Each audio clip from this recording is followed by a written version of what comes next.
நேரம் பொன்னானது என்பார்கள். பொய். நேரம் உயிரானது. ஏனெனில் போனால் வராது. ஆனால் அந்த உயிரை விட பெரிதானது ஒழுக்கம். அதைத்தான் பேச வந்திருக்கிறேன். அவையிலுள்ள அனைவருக்கும் வணக்கம். ஒழுக்கம் விழுப்பம் தரலான், ஒழுக்கம் உயிரினும் மாம்பப்படும். ஒழுக்கம் விழுப்பம் தரலான், ஒழுக்கம் உயிரினும் மாம்பப்படும். ஒழுக்கத்தின் முக்கியத்துவத்தை வள்ளுவர் 2000 ஆண்டுகளுக்கு முன்பே தெளிவாக சொல்லிவிட்டு போயிருக்கிறார். உடல் இயங்க வேண்டுமானால் உயிர் இன்றியமையாதது. இருந்தும் அந்த உயிர் மதிப்பு பெற வேண்டுமானால் ஒழுக்கம் தவிர்க்கப்பட முடியாதது. ஒழுக்கு ஒழுகு என்ற சொல்லிலிருந்து ஒழுக்கம் என்ற சொல் தோன்றியதாக மொழி வல்லுநர்கள் கூறுகின்றனர்.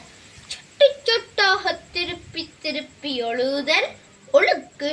கொஞ்சம் கொஞ்சமாக நற்பழக்க வழக்கங்களை திருப்பி திருப்பி செய்ய பழகிக்கொள்ளல் ஒழுக்கம். பழகிக்கொள்ளல் ஒழுக்கம். நேரம் தவறாமை, பெரியவர்களுக்கு மரியாதை செய்தல், நேர்த்தியாக ஆடை அணிதல், நெறிமுறைகளை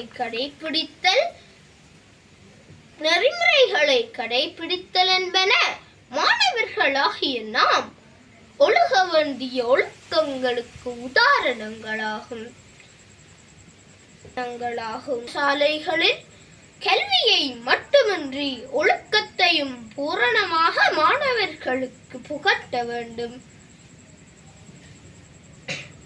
கல்வி கற்ற பலர் ஒழுக்கம் இல்லாததால் இந்த உலகால் ஓரம் கட்டப்பட்டு கொண்டிருக்கிறார்கள்.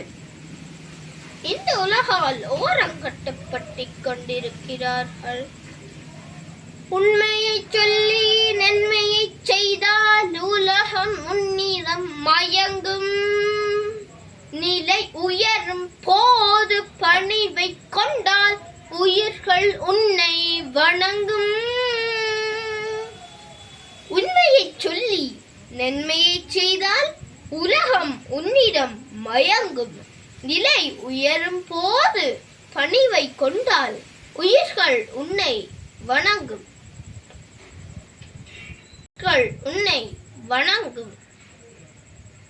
உயர்ந்தால் வாழ்வு, ஒழுக்கம் தாழ்ந்தால் ஒழுக்கம் வீழ்ந்தால் தாழ்வு என்று கூறி எனது உரையை முடிக்கிறேன். நன்றி.